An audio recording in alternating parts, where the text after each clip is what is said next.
Just want to first thank Mayor Diaz and congratulate her, of course. New Jersey is probably the fourth most segregated state in the nation in terms of education. We talked about economic poverty being centralized in particular areas in the state. Segregation in New Jersey is very real. So there's a report that says most schools in New Jersey are segregated. As a matter of fact, in Newark, schools are segregated not just by race but also by class. So they're segregated financially, economically, but they're also segregated by national origin. So people are in what Rutgers called in their the Education Law Center, no Rutgers, in their study, apartheid schools, schools that are segregated by race and class. And so something absolutely has to be done different about that. One of the number one things that we need to be talking about is how schools are funded. All governors, Republican and Democrat, have found ways to skirt around Abbott funding and provide alternative methodology to fund schools that have clearly left them behind.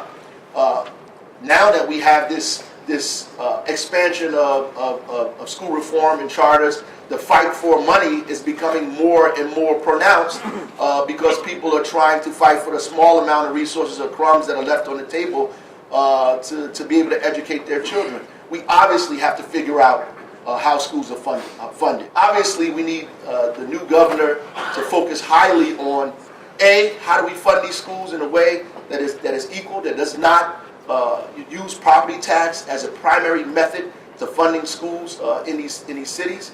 That's incredibly important. Two, and I think something that is not talked about is the segregation of curriculum and the segregation of resources outside of money that needs to be talked about, that is not talked about in this whole reform debate. What are we offering kids in public schools in Newark versus what are we offering kids in public schools in Milburn, in the same county, by the way. So what is the cognitive demand? What are we asking kids to do? What do they have access to? Do they have access to something simple as AP courses, dual enrollment, all kinds of things that regular schools have? But if you come to Newark and say you want to open up a school and offer something like dual enrollment, it's almost a novelty. And so people gravitate towards those schools because they offer something that most schools in the state offer in a regular curriculum. So we have to talk deeply about what's offered to kids in urban areas that's not offered anywhere else. And the pipeline that's created from schools to college to career, that's absolutely missing. In fact, we have a school-to-prison pipeline and not a school-to-college and career pipeline. And hopefully the next governor begins to put together a serious task force that looks at how to equalize education in the state of New Jersey. The richest, one of the richest states in the union, but also one of the most segregated states in the union, but also the dichotomous relationship that it has with its poor black and brown people in this state needs to be put on Front Street, and we need to discuss it, and we need to begin talking about how do we create pipelines that move kids from elementary school to high school to the university, to make public college more affordable, and to begin to move them into the careers of all the industry that lives here in the state of New Jersey. Thank you. Many of you thought last Tuesday was a bad day. Well, when you're mayor of Atlantic City, every day is Tuesday. What do I want in a governor?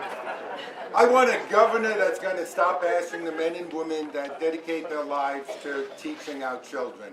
I need a governor that understands that our jail system is a revolving door, and you can't put a kid there for 90 days and not take care of substance abuse issues, not give him the skills to have a job, and then say that you're sorry when he gets out that he has to steal or sell drugs to pay food and put him right back into that system.